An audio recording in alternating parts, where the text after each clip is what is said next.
So on Monday, several government services were unavailable, and this is after all government websites were defaced by a group of unidentified black hackers by name PCP at Kenya.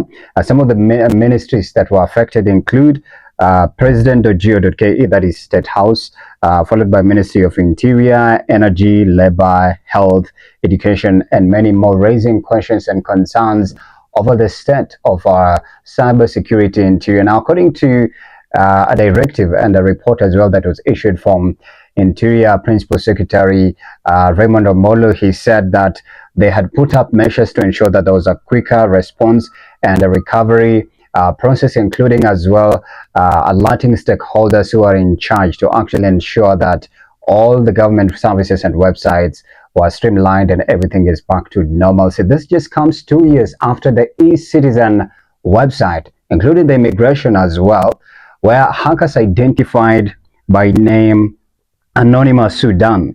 They defaced the website. At some point, it just looked like the services were unavailable.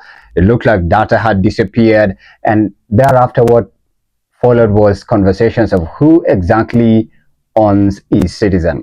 It was later on found out that e-Citizen is run by a private entity that has been given the mandate to collect data. And I'll tell you this from my own experience as a journalist who's interacted and even interviewed AI enthusiasts and professionals and web developers and data, data experts. One thing that keeps on cropping up is the issue of data privacy and management. Because data is developed, data is managed, and then the security part is what gels down everything.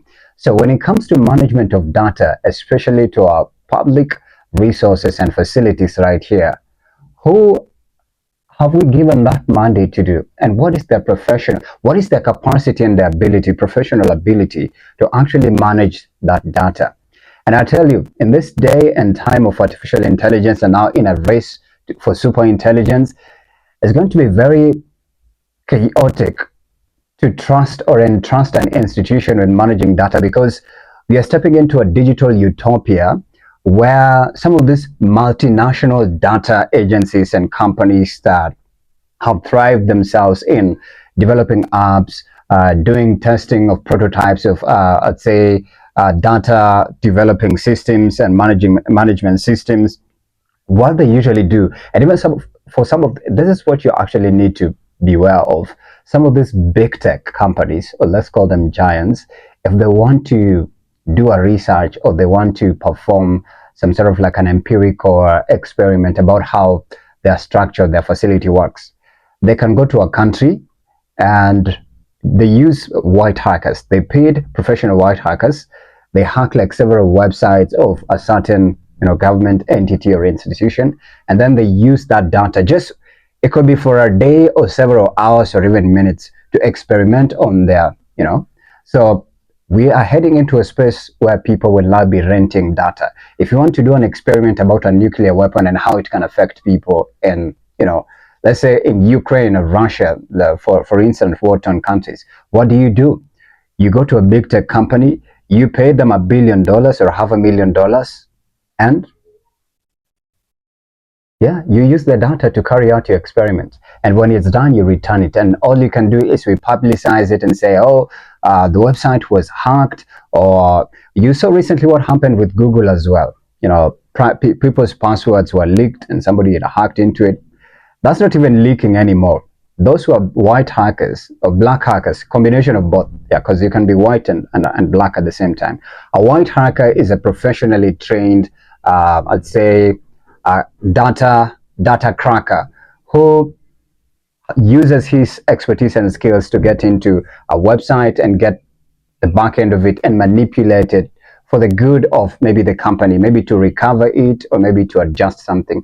A black hacker, mostly they're used to manipulate the back end of let's say apps, websites, or even a management system, and maybe steal the data and manipulate it, not for the good of that company, but for the good of the person who intends to use that data.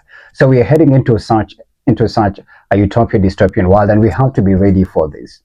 And what shocks me is some of these people have names, but also the feedback that people are getting include access denied, 1488, Hail Hitler, white power worldwide. It just shows you that, there's something cooking and brewing in the oven that could possibly explode anytime soon.